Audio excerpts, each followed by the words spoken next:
Welcome, friend. I'm Jack, host of the channel, and today we're diving into another episode. Pour yourself a drink and get comfortable, because I've got a powerful story coming your way. If something hits deep, drop your thoughts in the comments. Let's get into it. My name is Jake Mitchell, and at 28, I am, or I was, a sort of efficiency consultant and troubleshooter for one of the largest and richest independent oil companies in East Texas. I worked in Beaumont, Texas, although I traveled all over the country and sometimes the world for my boss. He hired me right out of college, and I became a jack of all trades for him and his company.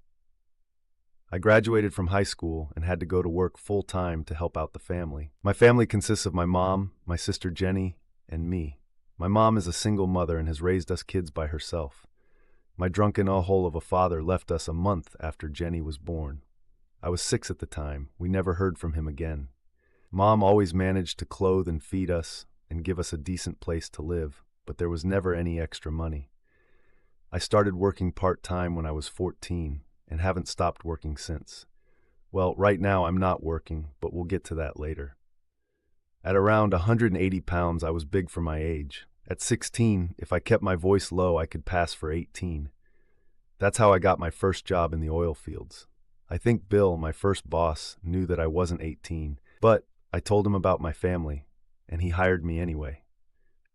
He wouldn't let me work on the floor of the rig, but there was plenty to keep me busy doing other things. I did most of the grunt work necessary around a drilling rig.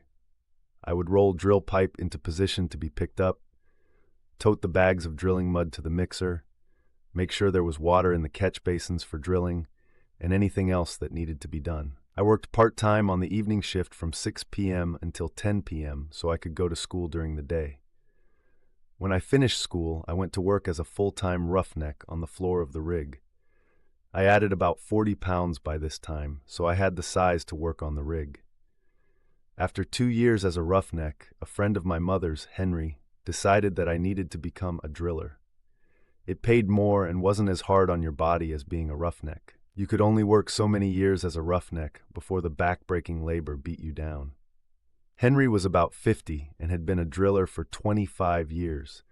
His face was seamed and lined from his years out in the weather, and his hands showed the abuse given them for the last 25 years. He walked stooped over and with a limp from an accident on a rig about 15 years ago. He looked like he had been rode hard and then rode hard some more. I was working the day shift and would stay over to learn from Henry. After almost a year working with and under Henry, I got my first job as a driller. The hardest part about being a driller, once you know the technical aspects, is controlling your crew. Roughnecks are an independent group and have to respect you before they will work hard for you. My first time out as a driller, I had an older crew. I was the youngest at 21. Being a new driller, I had to work the night shift from 10 p.m. to 6 a.m. There was one old boy on the crew that wasn't going to put up with a young punk as his boss. Jim was 30 and a veteran roughneck. The first time he challenged me, I told him to get to work or get off the rig. Words and threats were exchanged, and the rest of the crew had to pull us apart.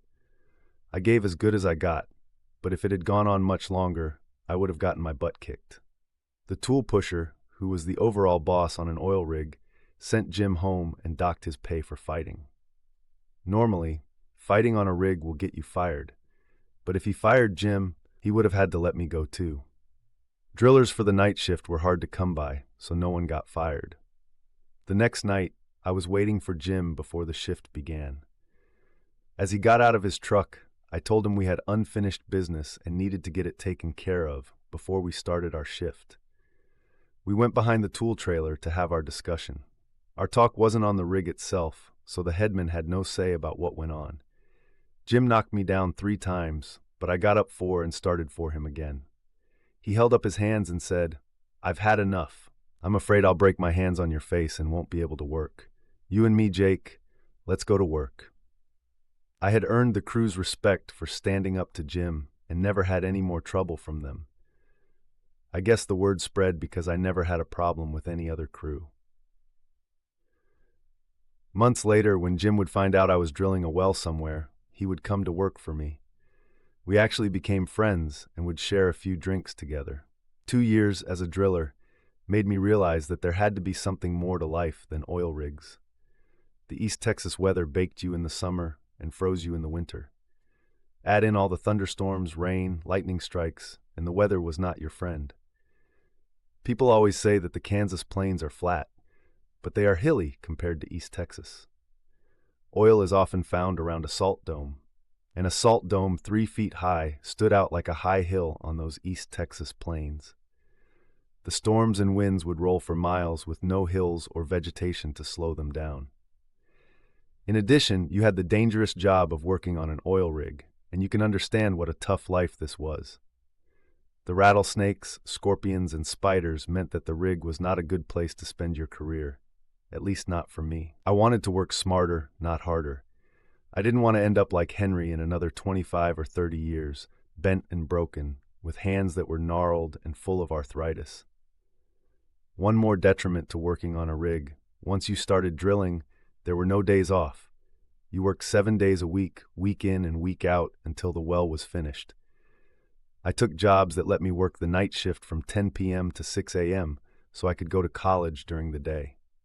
My schedule was set up so that my last class was over at 10 a.m., giving me time to get home, eat, study, and get some sleep before I started on the rig at 10 p.m.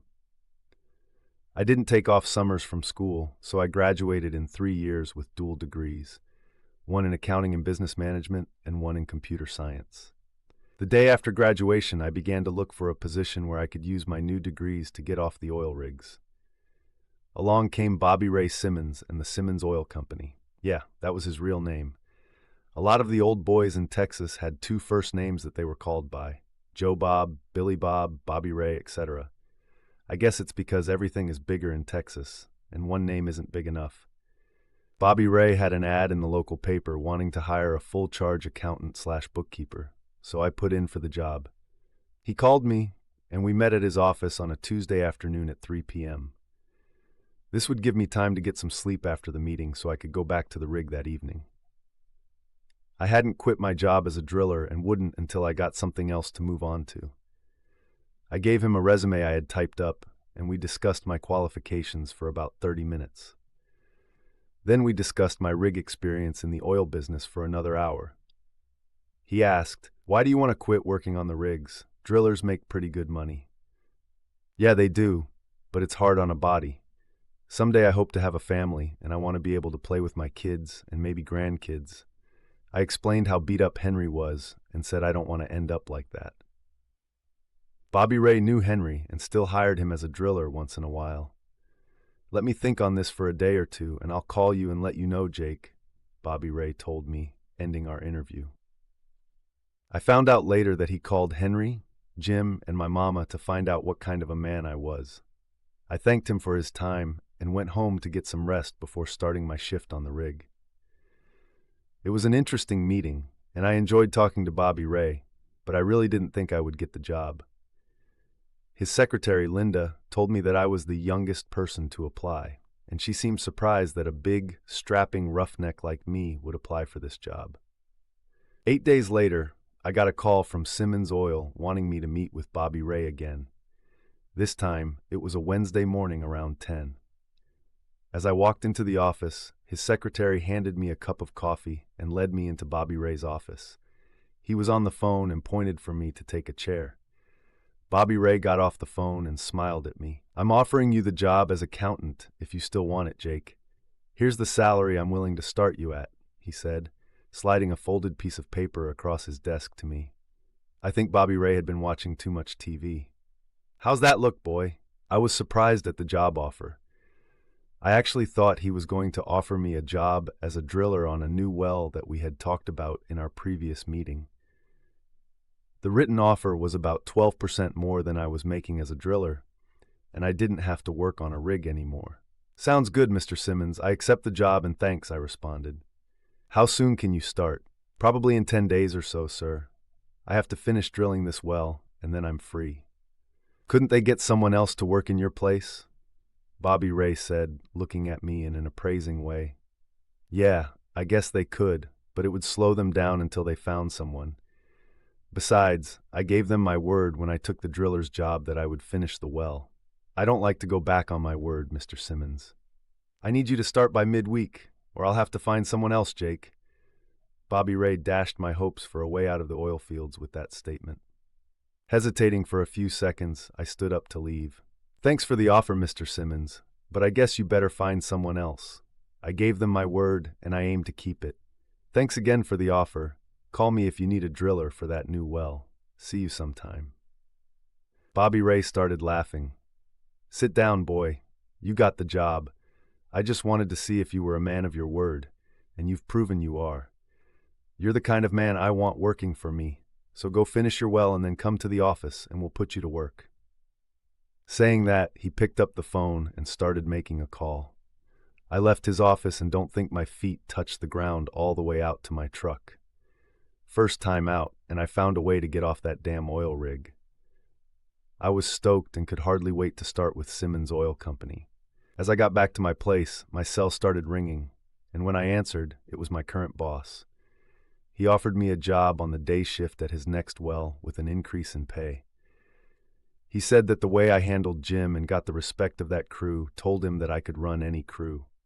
I can't, Mr. Williams. I'm starting a new job right after I get this well to depth.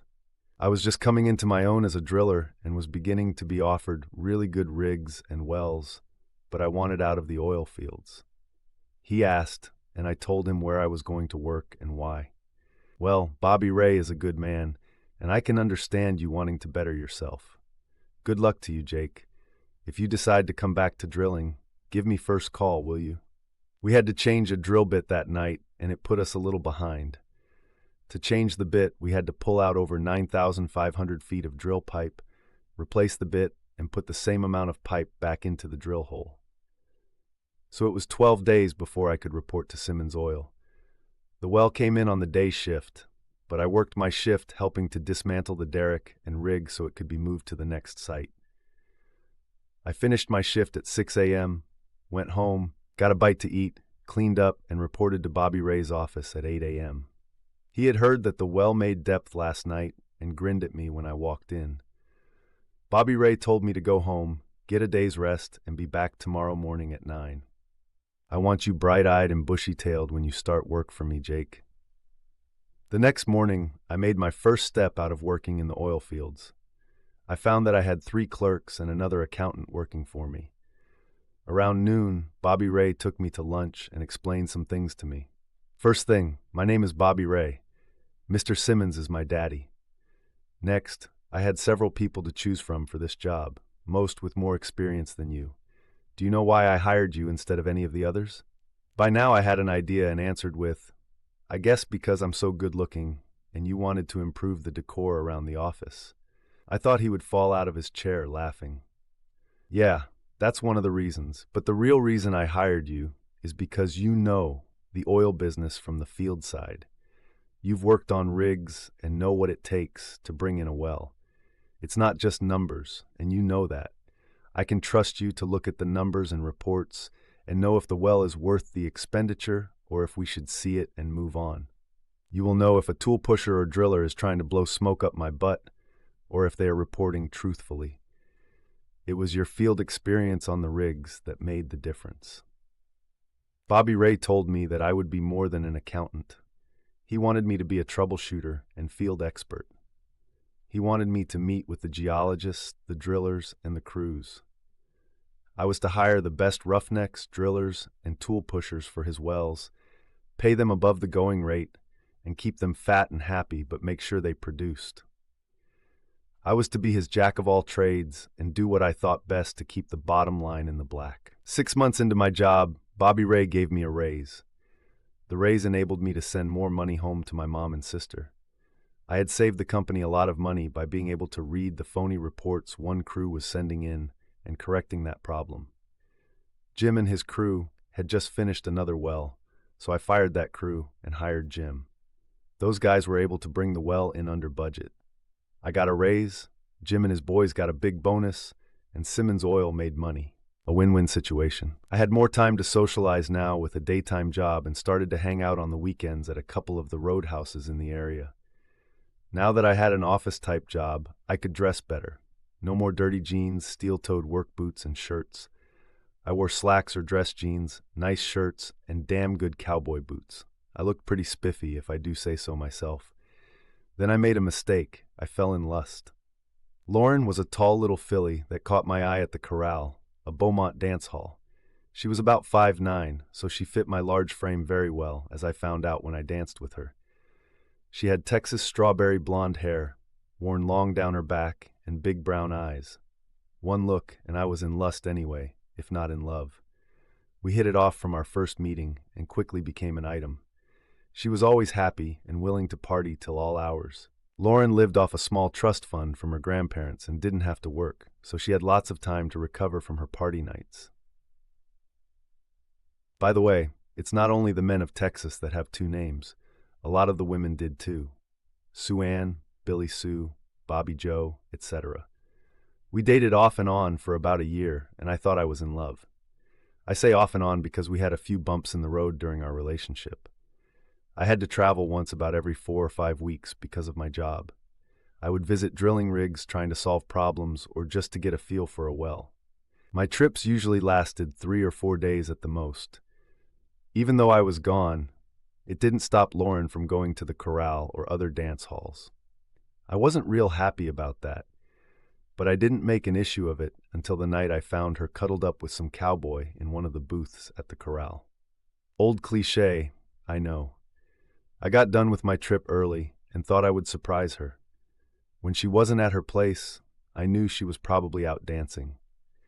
If I found her at one of the honky-tonks, I was going to be a little upset. Just before I left on this current trip, we had a serious discussion about her going out when I was gone. She certainly was surprised when I walked up to the booth where she and her cowboy were snuggling. The young man and she were sharing a hug, and his hand was high up on the side of her breast. She had her eyes closed, and she opened them as I slid into the booth across from them. "Oh my God," she said. The guy looked to be about 25, like Lauren. She pushed the man away and said to me, "Hi, honey. I thought you were still on your business trip." Why do people say such stupid things when they screw up and get caught? It's obvious that you thought I was still gone, or you wouldn't be here with Cowboy Boy, would you? He sort of bristled at that. "Oh no, I'm not here with Johnny Ray. He and my cousin Julie are dating, and I just ran into him." "You could have fooled me. I thought from that hug that you two were together for the evening." "Honey, he came over to say hello, and it was just a hug among friends. Johnny Ray, this is my boyfriend, Jake Mitchell. Jake, this is Johnny Ray Taylor." The boy reached to shake hands, even though he seemed a little nervous.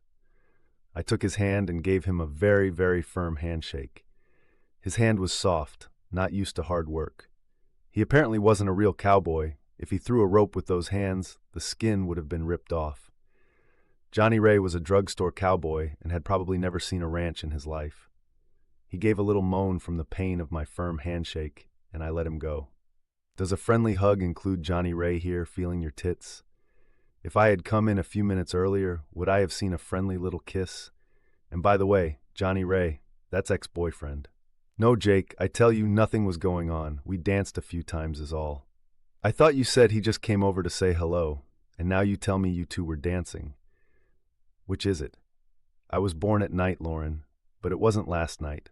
I know exactly what's going on here." Lauren and I had been dating for about 3 months when I gave her the only thing I had ever gotten from my dad. It was a gold nugget necklace that he had won in a poker game before he left. He asked me several times to give it back to him. I guess he wanted to sell it to buy booze. Even at 6, I wasn't stupid, so I told him I had lost it. That got me a backhand across the face, but at least I still had the nugget. That necklace was sort of like a pre-engagement ring for Lauren.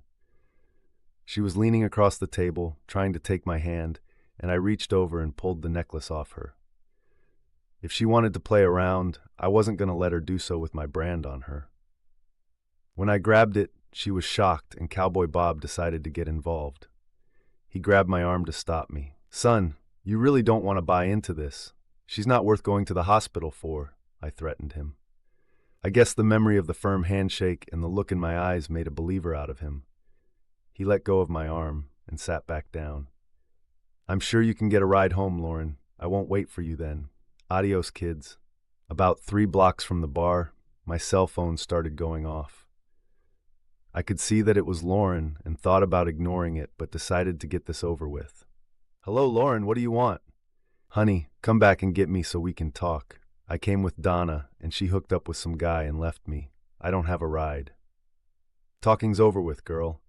You were going to ride Cowboy Bob tonight. Just have him take you home first. Don't call me again. We're done." Of course, we did talk again, and being young and stupid, I gave her another chance. I didn't really believe all the crap she tried to feed me about that night, but I loved her and didn't really want to break up with her. That was the first time. The same thing happened when I took another trip about 6 months later. I didn't catch her with anyone, but friends told me she had been out dancing each of the 4 nights that I was gone. There's an old adage that says, those that don't learn from history are doomed to repeat it. And that's what happened to me. Of course, hindsight is perfect, and I should have shined her on after the first incident with Johnny Ray, Bobby Joe, or whatever the hell his name was. I didn't learn from history, and I would repeat it.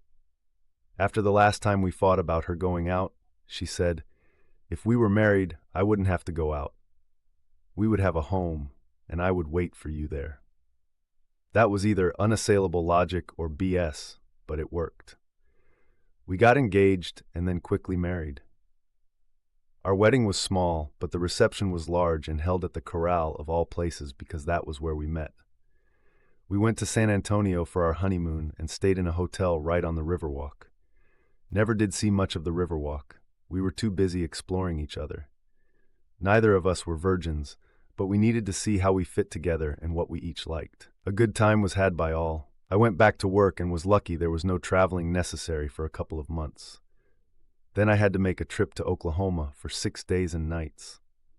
When I got back home, Lauren tried to make up for lost time my first night back. The next morning at breakfast, I asked her what she had done while I was gone. I wasn't happy to hear that she had gone out dancing 3 of the 6 nights I was gone, starting with the first night I was gone. This led to our first spat. It was a fight as a married couple. She still didn't understand why I didn't want her out dancing with other men while I was gone. "You never minded me dancing when we go out together. You even let me dance with other guys. Why is it a problem if I go when you are gone? Remember the times before we got married and the problems your dancing caused when I wasn't with you? You're a married woman now and shouldn't be out dancing without your husband. When I'm with you, I can protect you and support you. I don't want you going out dancing by yourself when I'm gone." That seemed to put an end to her nights out when I was gone. For the next 18 months, my business trips were few and far between. Most, but not all, of the trips I had to make, Lauren was able to go with me. We treated them like mini vacations or mini honeymoons. Things were good. Our second anniversary rolled around, and of course, the gremlins decided that things were going too smoothly for me. I had to go to Mexico for 6 days, which put our celebration plans off until I could get home. Lauren was not happy. She couldn't go on this trip because I would be way out in the boonies in an oil camp in the middle of the jungle with no town or other women for 50 miles. Lauren didn't or wouldn't understand that I couldn't tell my boss that I wouldn't go. She had never worked a day in her life and didn't understand the responsibilities of a job. This was only our second real argument, but it was a big one. We both calmed down and spent our last few nights before my trip trying to love each other to death. She told me she decided to go visit her parents, who were camping in their RV at Lake Comance near Big Springs, Texas, while I was gone. Lauren said she would call me because she didn't want her phone ringing to disrupt her father's fishing. She did call me the first night I was there to make sure I got there safely. The call was mostly about how much we missed each other and couldn't wait for me to come home. She called every day that I was gone, the key being the daytime calls. When I did get home, we were all over each other. She told me that she had spent the time I was gone with her parents at the lake. Our life got back to normal, and I took Lauren dancing every weekend.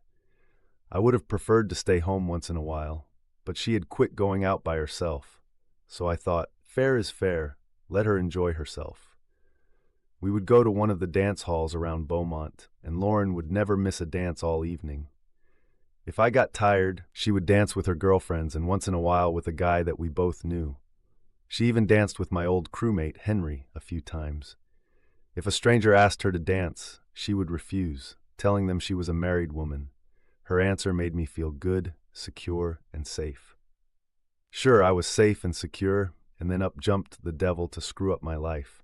I ran into Jim outside our office one morning about 2 months after I got back from Mexico.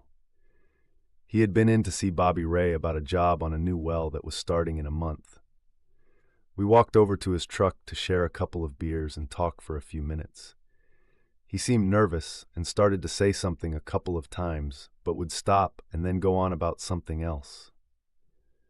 Finally, I told him to spit it out. "Jake, I've got something to tell you, and you're not going to like it. Just don't shoot the messenger, okay?" I nodded for him to go on. "I know you don't like Lauren going out to the clubs without you, but when you were in Mexico, she was at the corral every night. I saw her." He tried to continue when I hit him. He fell back against his truck, and I yelled at him, "You're a lying piece of garbage!" I started for him again. Jim wrapped both his arms around me and held me so that I couldn't move. "We're not going there again, Jake. I'm not lying. Others saw her too. I didn't have the guts to tell you before, but it kept eating at me, and I thought you should know." I calmed down and apologized for hitting him. It was hard to believe that Lauren would go out like that when she knew how I felt about it, and she had agreed not to do it anymore after our last talk about it. "That's not the worst of it, buddy," Jim continued. 3 different nights, she went outside with a guy and was gone for about 45 minutes. Now I was really mad. Not only was she going out alone where no married woman should be, but going outside with a man did not look good. Maybe they were just getting some fresh air, but not for 45 minutes. Her actions would not pass the husband test. "Different guy each time," Jim said. I didn't want to believe that she was doing anything more than getting some fresh air, so I followed her on one of the nights.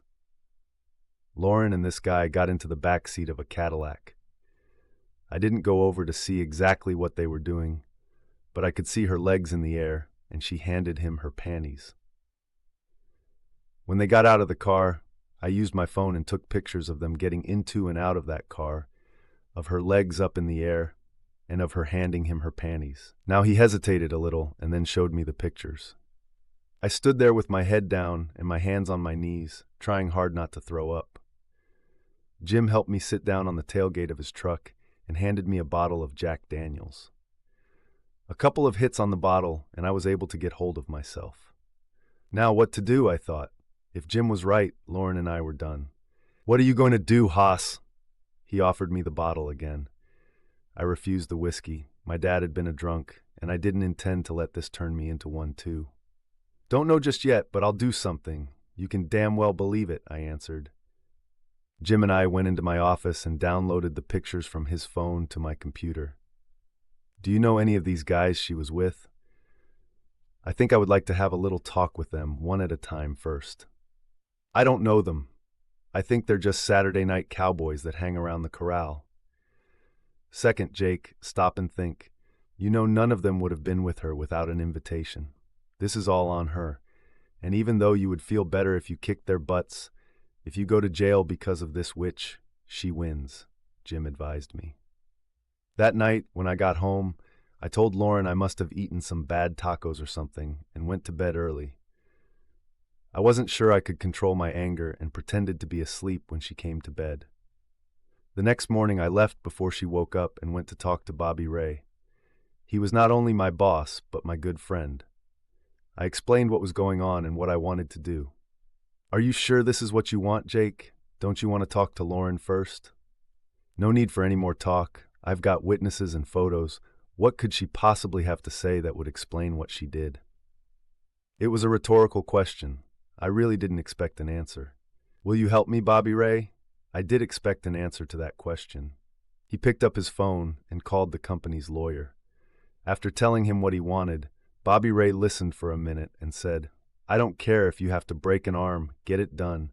Bring the papers to me before the end of business today." Before I left the office, I had printed out the pictures and had the divorce papers for Lauren's signature. It's amazing how fast legal things can get done when you know the right people. Bobby Ray knew the right people. Lauren was surprised when I came home early. I know it's a cliche, but I told her I had to go to Oklahoma and would be gone for 2 nights. She helped me pack a bag and asked if I had time for a quickie before I had to leave. Shaking my head, no, I left. She seemed a little upset when I didn't hug or kiss her before I left. Later, I thought I should have, so she wouldn't be suspicious. I spent the rest of the day at one of the rigs talking to Henry. Around 8 p.m. I went home, and as expected, Lauren wasn't there.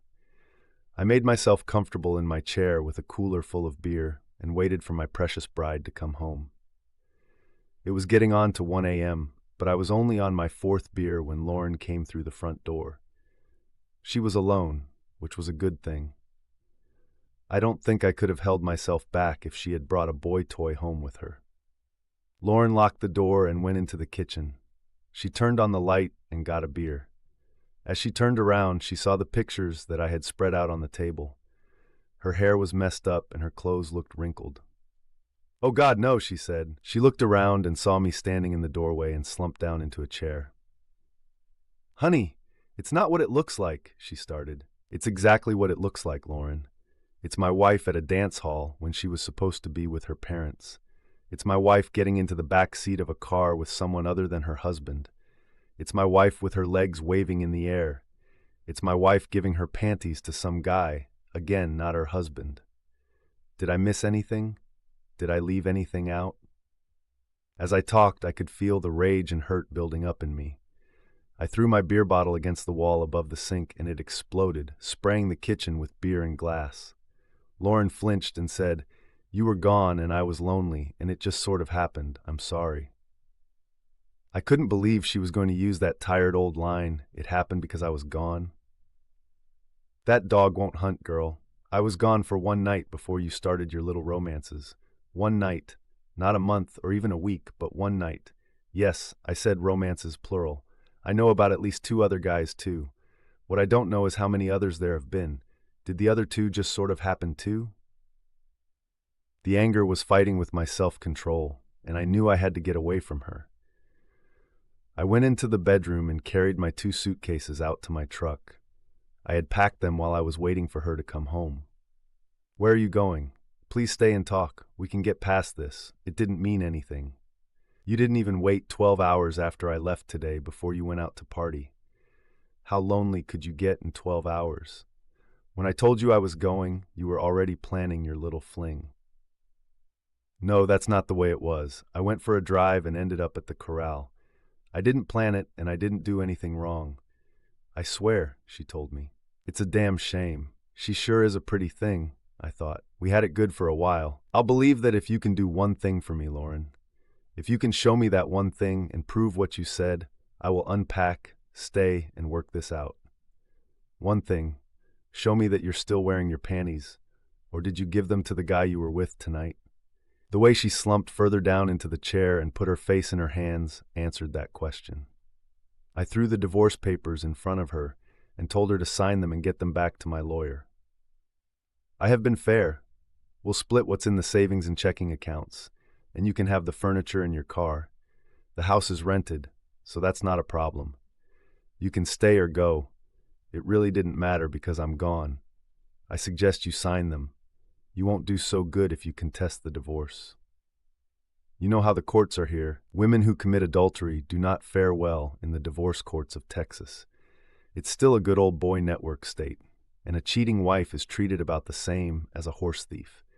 Maybe that's not fair or politically correct, but that's the way it is, and that's okay too."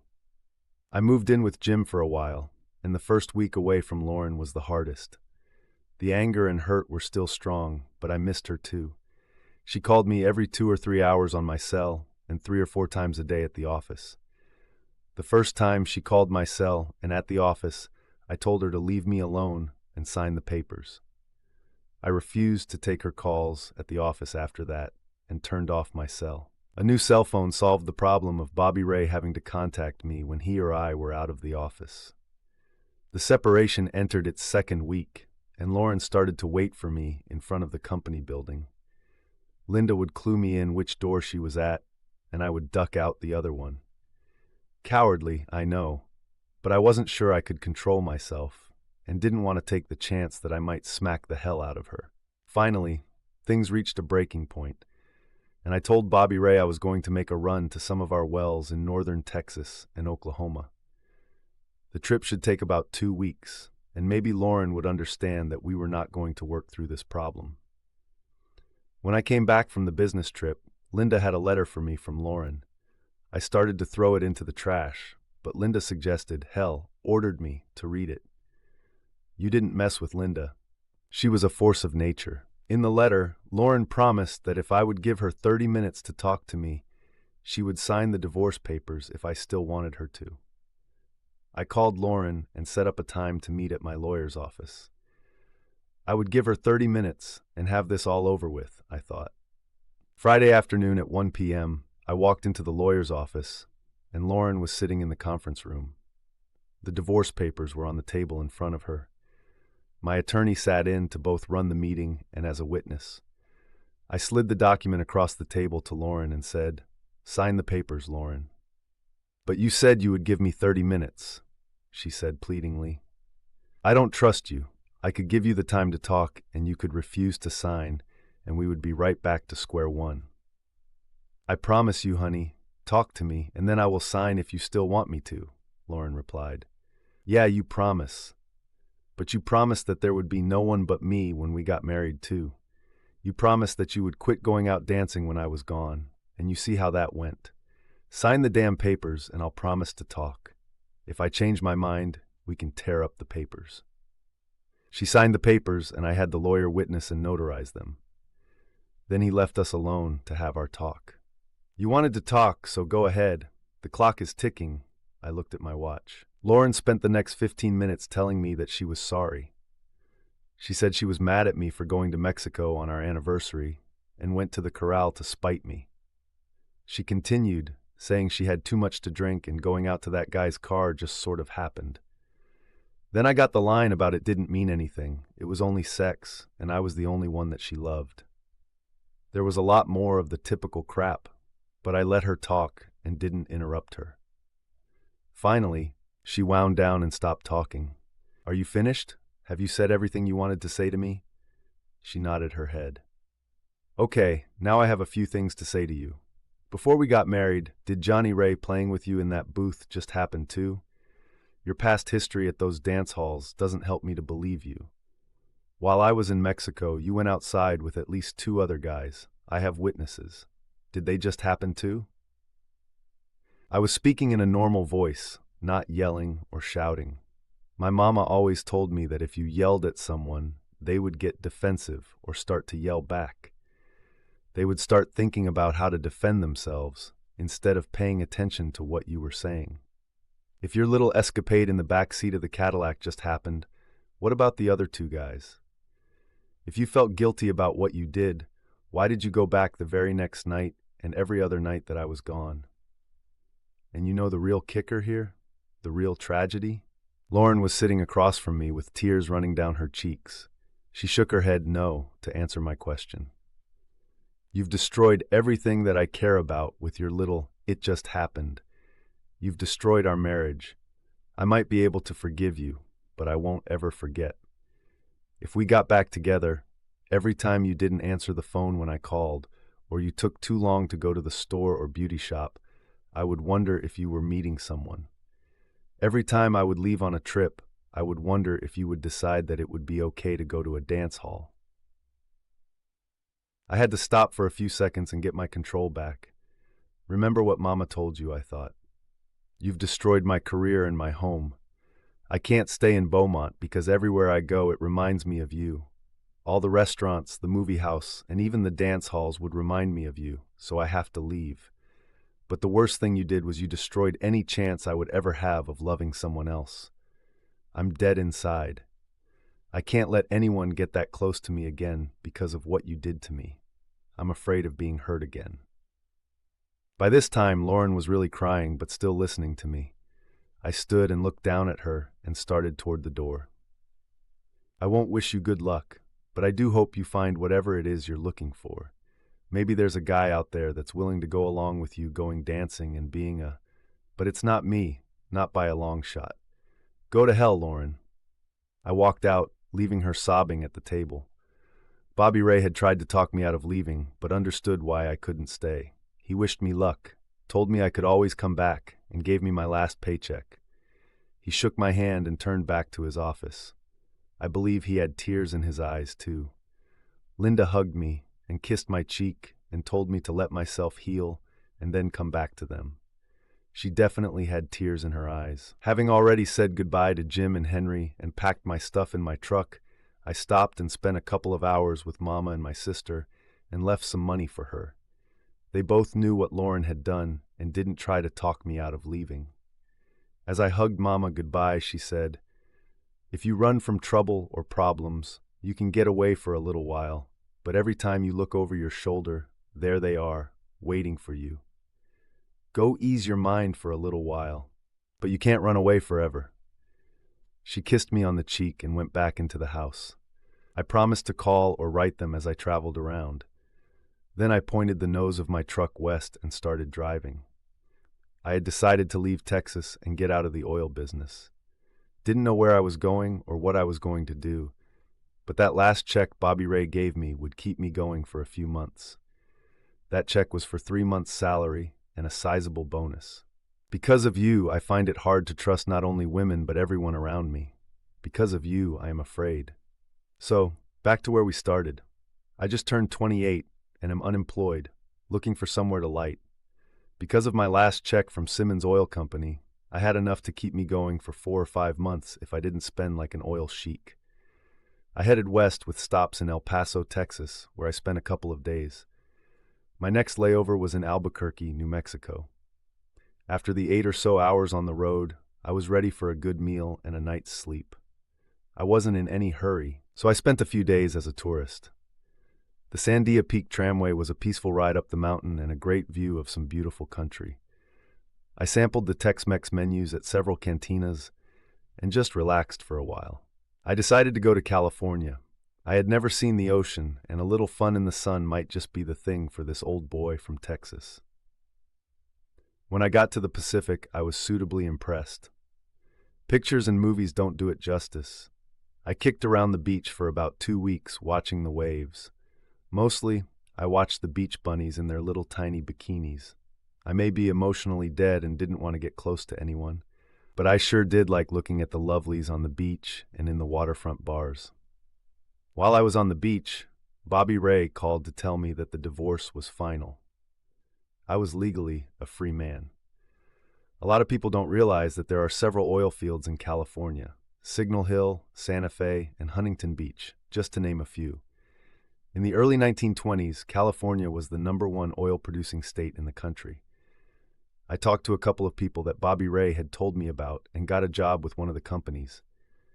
No, I was not a driller or a roughneck, but I did inspections and preventative maintenance on the already producing wells. I thought I better make some money instead of just depending on Bobby Ray's last check. I worked and knocked around the Long Beach area for several months. Southern California is beautiful, has a great climate, and some of the most beautiful girls in the world. However, it's not Texas. There's just something about Texas that draws people home, even to the flat plains of the East Texas oil fields. I decided that I had run away long enough and needed to start for home. There was no timeline, but I was headed back to Beaumont. Leaving LA, I headed east on I-40 to Flagstaff, Arizona, and then turned north to visit the Grand Canyon. It takes more than 1 day to see the canyon and appreciate it, so I spent 4 days there. I made the hike down into the canyon to Phantom Ranch, spent the night, and hiked back out the next day. Tough hike, but well worth the effort. I retraced my route back to Flagstaff and spent the night. The next morning, I headed back west. I drove to Laughlin, Nevada, which is on the Arizona-Nevada state line. Laughlin has several casinos and is like a mini Las Vegas. I knew this was backtracking a little, but Laughlin might be a good place to spend a few days. It was lively, loud, and full of people enjoying themselves. Maybe I could be like them instead of thinking about my ex-wife.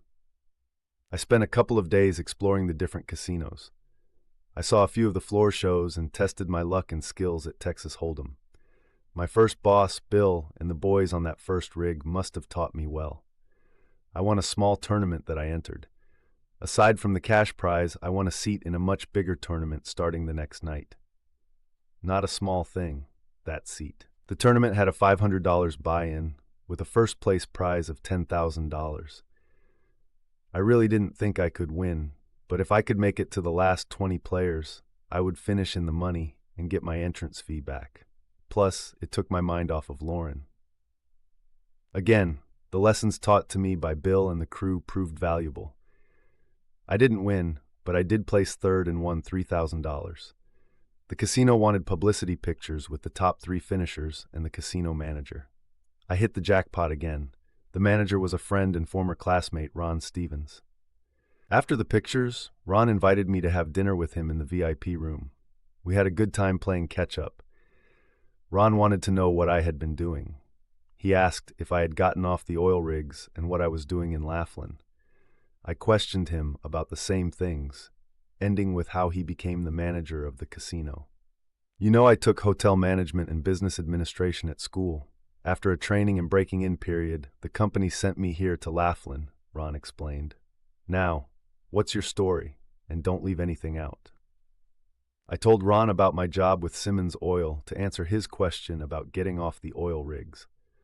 The rest of my sad story concerning Lauren was told to him over more Jack Daniels than I should have had. By the end of my story, I knew I was in no shape to drive, and Ron got me a room at the casino hotel. Ron did say he hoped Lauren rotted in hell, or something like that. It's good to have friends. The next day, we met for brunch and continued our old home week.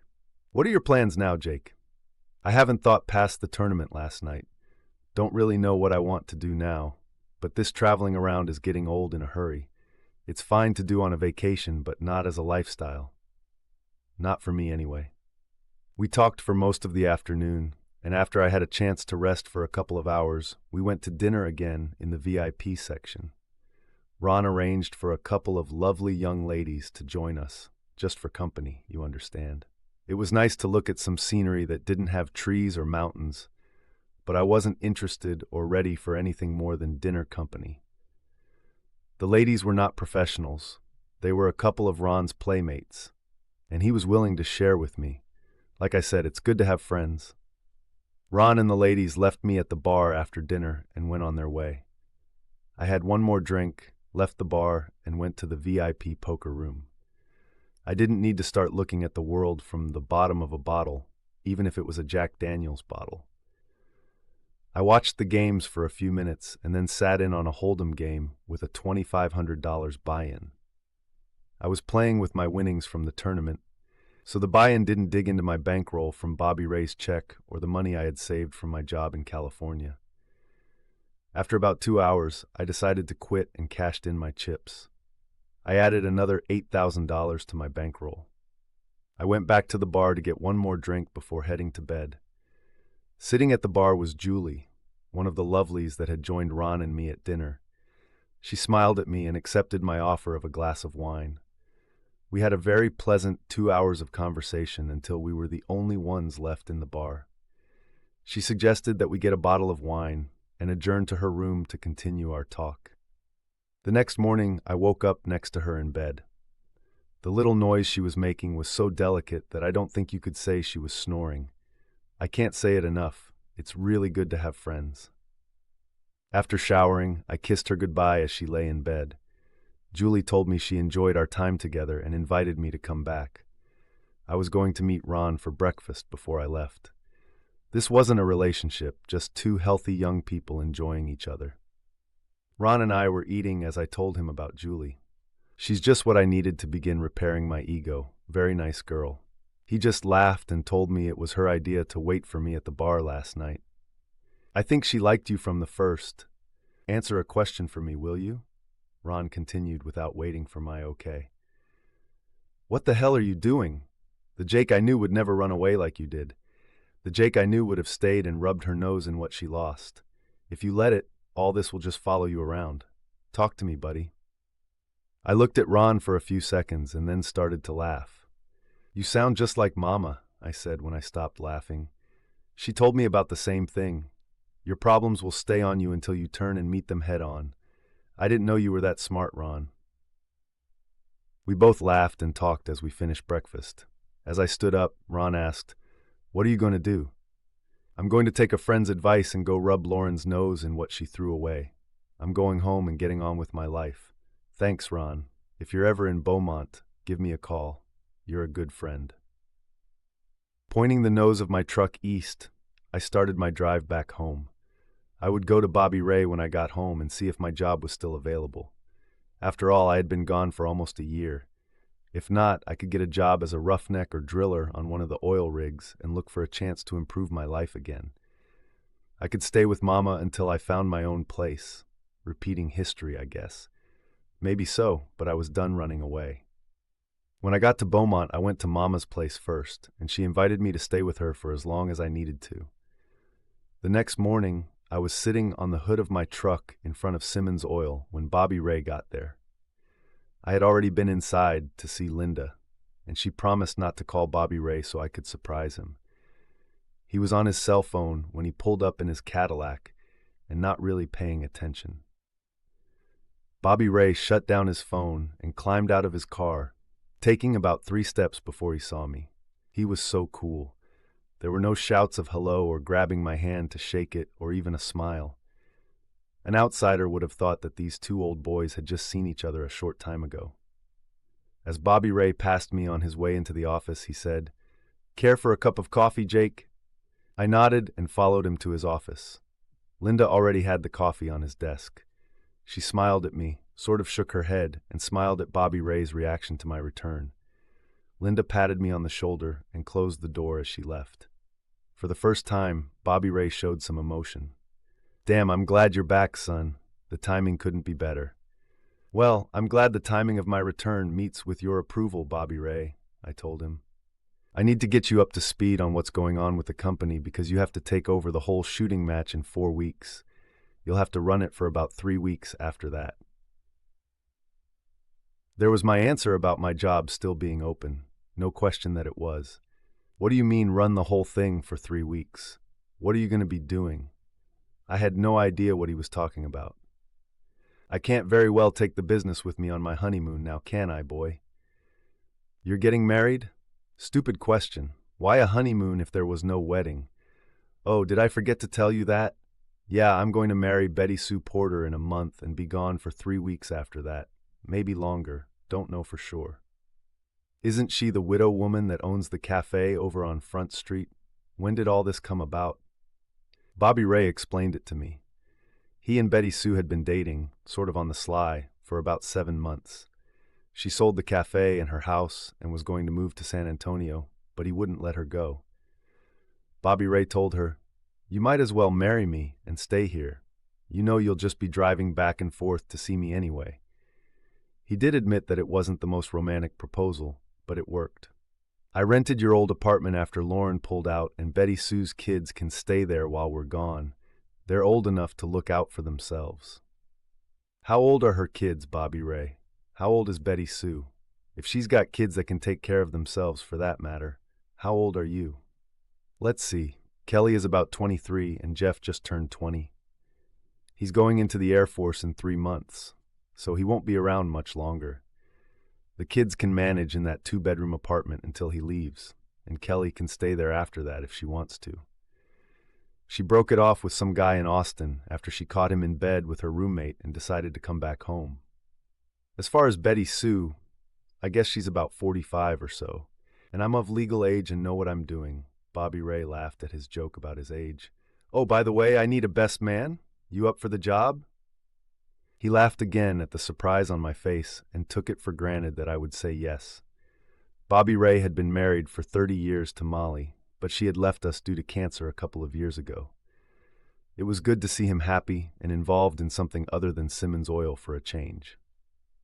My second day back at the office, Bobby Ray brought Betty Sue around to introduce her to the guy that was making it possible for the Lovebirds to take an extended honeymoon.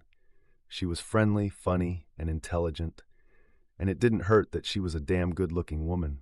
She may have been 45, but she could have passed for 35 in broad daylight, and much younger by candlelight. We had just finished the pleasantries of, "Nice to meet you. How are you?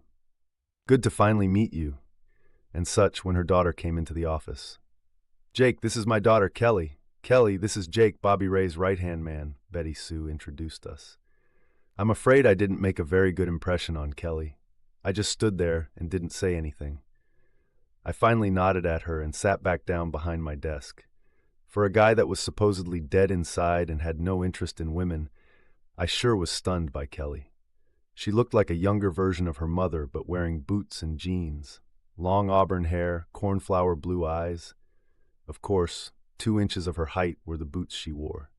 Kelly was athletically slender, not thin, but toned to just this side of muscular. She, like her mother, was very friendly, funny, and intelligent. Kelly turned to her mother and said, "If we're done with the wedding plans for now, Jeff and I want to go out to the ranch and do some quail hunting tomorrow morning. Is that okay?" Betty Sue replied, "Sure, go ahead, but be back by evening. I have that meeting with the preacher, and I want you there. You know how he riles me up sometimes, and with you there, I won't kick his butt out the door." She got a thoughtful look on her face, then smiled and said, "Why don't you take Jake with you guys?" My objections about just being back to work, my hunting equipment being in storage, and not having the right clothes were pushed aside by Bobby Ray. He said that I wouldn't have much time off for the next couple of months, so take advantage of this lull before the storm. Bobby Ray went out to his Cadillac and brought in his shotgun and some shells, solving that problem, and told me all I needed was some jeans and boots, and I was all set. "I guess I don't have a choice here, Kelly. If you don't mind, I would like to go with you guys," I told her. The next morning, very early, Kelly came to my mama's place to pick me up for the 2-hour drive to their ranch. Jeff decided not to go, so it's just us. That okay with you, Jake? I nodded and off we went. The drive was pleasant, and we learned a lot about each other. No prying or deep discussions, just talking among new friends. We had a good time that day, at least I did. I developed respect for Kelly. She did everything with a grace and ease that I found fascinating. I found myself watching her instead of hunting for quail. Kelly got her limit of quail, and I only got 2, but I had a great time. On the drive back to town, she and I talked mostly about the upcoming wedding and Bobby Ray. Kelly liked him almost as much as I did. Though the wedding was the main topic, we did learn several things about each other and found that we had a lot in common. She was an outdoor type of girl that liked to hunt, fish, camp, and ride horses. I enjoyed the same things. She dropped me off at my mama's, and as I got my gear out of the truck, she said, "It was fun, Jake. Let's do it again soon."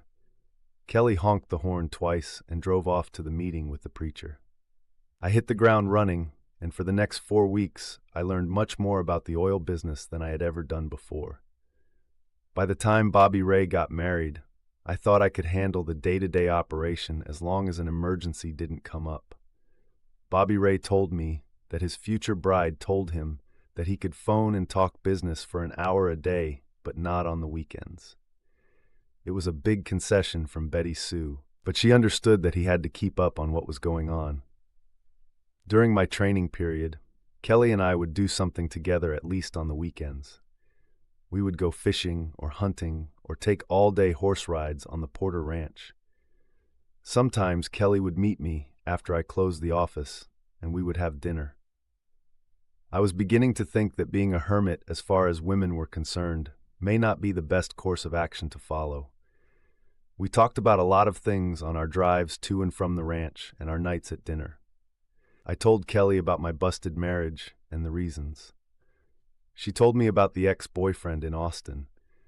Kelly wasn't really broken up over the guy. They had only been going together for 6 months or so, but she really was pissed off that the maggot cheated on her with her best friend. We both had baggage, I guess, but mine was a bit heavier, I think. The wedding day came, and I had never seen Bobby Ray so nervous. A man who could negotiate multi-million-dollar oil leases was literally shaking in his crocodile skin boots. I gave him a shot of Jack Daniels to calm him down while we waited in the church vestibule until we took our place at the front of the church. Betty Sue was stunning in an ivory-colored dress. It wasn't a wedding dress, but it was very formal. Kelly was her maid of honor and came down the aisle before the bride. She was wearing another formal-type dress, but in a deep blue. The color brought out her auburn hair and blue eyes. I know that the bride is supposed to be the most beautiful one on her wedding day, but in my mind, Betty Sue had stiff competition in the beauty department from Kelly. Jeff walked his mother down the aisle. There was a large reception at the ranch, of all places. Maybe now the place would hold happier memories for me. A large contingent of oil rig workers was there by invitation, including my old friends Henry and Jim. I had a chance to catch up with them and some of the other roughnecks I had worked with. Kelly, as the maid of honor, and I, as the best man, were sort of thrown together all night. There were pictures, seating at the bride and groom's table, and the traditional dance. I don't really think we had to be forced to spend the time together. In fact, you couldn't have separated us with a crowbar. We spent the evening enjoying each other's company because we wanted to. Needless to say, a good time was had by all who attended. The first week of the honeymoon, I called Bobby Ray at least every other day to understand how to handle some unexpected items that came up. By the time the third week came around, he had to call me to find out what was going on. I had grown into the job and was doing well at it. The newlyweds decided to extend their trip for another 2 weeks because the business was in good hands. I was glad when they came home, and I could go back to my old job and get rid of the responsibilities of being the boss of Simmons Oil. While her new stepfather and mother were gone, Kelly and I continued to meet a couple of nights a week for dinner and have our little adventures on the weekends. Once the new couple returned, we saw no reason to stop spending time together. In fact, I had more time now that Bobby Ray returned, so we increased our dates both in number and in activities. By this time, Kelly and I were more than just good buddies, spending time together. We were in love with each other and had started to talk about us. I had come to the conclusion that I couldn't wallow in self-pity or cut myself off from people anymore. Maybe I would be hurt again, but I decided I couldn't go through life being afraid of loving someone or having someone love me, Kelly in this case.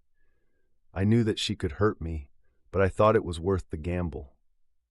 Every time I would start to hint or talk about moving our relationship up a notch, she would smoothly change the subject or get me to talk about something else. Now, I know it's usually the women that want clarification on a relationship, but considering my history, I wanted to know if I was setting myself up to be hurt again. Mainly, I wanted Kelly and me to be us, instead of just Kelly and me. Hell of a turnaround for me, don't you know? One Friday night after dinner, Kelly suggested that we go dancing. We had been to a couple of neighborhood bars and danced a few times, but she wanted to go to a big dance hall. She wanted to go to the Corral. I wasn't thrilled with her choice, as it still held some bad memories for me. I thought, maybe it's just another step I need to make to get rid of the baggage in my life. We got to the honky-tonk, and it wasn't too busy, as it was only about 8. It would start to fill up around 10. Kelly and I had just come back to our table after dancing when up jumped that same damn devil that had screwed up my life before. Remember him? I had pulled out Kelly's chair, and she sat down when I heard, "Hello, Jake, it's good to see you." It was Lauren, with her flavor of the night or week or whatever, another urban cowboy. Seeing Lauren brought back all the anger and hurt from so long ago, feelings I thought I had put behind me. She was still very pretty, but had a hard look about her. If she was a horse, I would have said she had been rode hard and put away wet. Lauren stood there, waiting for me to say something to her. "Hello, Lauren," I said without enthusiasm. "I haven't seen you in about a year and a half or so. How have you been?" Lauren looked at Kelly like she was a rattlesnake under a bush. "Aren't you going to introduce us?" That was the last thing I wanted to do, but I was sort of stuck with a dry well. "Kelly, this is Lauren, my ex-wife. Lauren, this is Kelly." I hesitated a little. Did I introduce Kelly as a friend, or my girlfriend, or what? "Hi, I'm Kelly Porter, Jake's fiancé. Nice to meet you," Kelly said and saved me. There was a challenge in her voice. Lauren was a little shocked at the word fiancé, to be honest. So was I, but I tried not to show it. Good old Lauren wouldn't let the challenge go unanswered and said, "Give me a call, Jake, and we can get together to talk about old times." Any reason two old friends can't have lunch or something, is there? I was steaming. First, I was angry at myself because of the feelings that seeing Lauren brought up. Then I was angry at Lauren for trying to put Kelly down by telling me to call her, and the way she looked at Kelly. All in all, I was about as pissed off as I had ever been. No, I won't be calling you, Lauren. We have nothing to talk about at lunch or anywhere else. We're not friends, and I don't want anything to do with you. I told you when we split up to go to hell. I meant it then, and I haven't changed my mind. Go to hell and leave me alone. I took Kelly's hand and started to lead her out to my truck. Should not have done what I did then. It was petty and below me, but I couldn't resist. I said, "Come on, Kelly, let's go. Something stinks around here." Lauren's cowboy was younger than me by 4 or 5 years and shorter. He was huskier than me, and I guess that gave him courage. He puffed himself up to challenge me. "We don't talk to our womenfolk like that where I come from," he said in a phony Texas accent. "Then go back to wherever the hell y'all come from, boy," I answered. I think my anger had overridden my good sense, and I wanted to hit something. Kelly stepped in between us and told the young man, "Buddy, you're about to make a bad career move here. It would be best for all of us to walk away." Lauren grabbed the guy's arm and pulled him toward the dance floor, saying, "Come on, Bobby Joe. He'll kill you if you fight with him. I've seen him hurt men before. He's a brute." As we walked to the truck, I was muttering to myself. I opened the door for Kelly, jumped behind the wheel, and drove away, still muttering to myself. When we got to her place, she turned to me and silently asked for an explanation. I think she was a little upset. Her eyes bore into me like a laser. I told her that I was really disappointed in myself, that all the old anger and hurt had come back when I saw Lauren, and I thought I'd put all that behind me. She nodded as I talked and said she understood. "What about this fiancé thing you said to Lauren? That really surprised me." "I thought Lauren was trying to put a spur into you, and I thought I would give her back some of her own medicine. Make no mistake, she didn't have to come by our table. She did it on purpose. She wanted to torture you a little. I thought introducing myself as your fiancé would set her back a step or two." Kelly smiled at me proudly. "One good thing about seeing Lauren tonight, it showed me that I have no leftover feelings for her other than the anger I showed tonight. Now that's gone too. She hasn't aged all that well. I guess her party lifestyle is catching up to her. She looks hard." "What leftover feelings did you think you had for her, Jake?" Kelly's stare wouldn't allow me not to answer truthfully. "I guess I missed her and thought maybe I still loved her a little in spite of what she did. Now I know that isn't so. I missed being part of a family, you know? A wife and maybe kids someday. That's what I missed, not Lauren. I was being as honest as possible." "Where does this leave us, Kelly? You know how I changed the subject when you started to talk about a more serious relationship? Those leftover feelings you talked about were the reason I did that. I could tell that you had something unresolved concerning Lauren.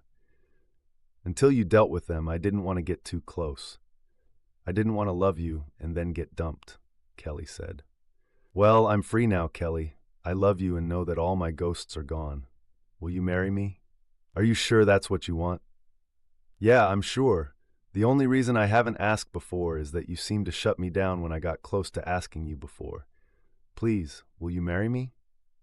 The hugs and kisses exchanged in the front seat of my truck that night answered that question for me. Kelly and I have been engaged for a year, and the wedding is in 2 weeks. The long engagement was to make sure that all my demons have been killed. They have. Bobby Ray is going to have to run the business without me for about a month, because Kelly and I plan to take a long honeymoon. We're going to the Grand Canyon and hike down to Phantom Ranch. It will be my second visit, but a new adventure for Kelly. After that, we are going to Laughlin to spend a few days with my friend Ron. He has promised us the VIP treatment. When we leave Laughlin, Kelly and I are going on a cattle drive in Colorado. We will help move a herd of cattle from the high country pastures back down to the ranch in the lower valley. If we have the time, I will take Kelly to see the Pacific Ocean.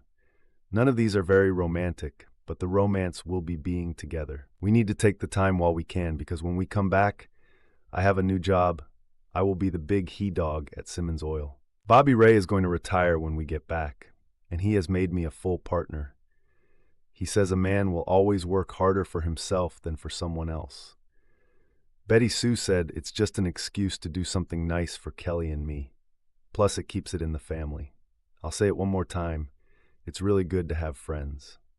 Thanks for hanging out with me on today's episode. Brother, I'm Jack, host of this podcast, and it's great having you here. If today's story hit home, send it on to a buddy who might need it. Remember, we're all in this together, turning life's curvy balls into wins.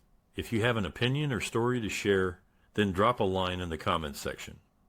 Don't forget to subscribe and hit the bell so you don't miss out. Until next time, keep your chin up and keep pushing forward. Stay strong, folks.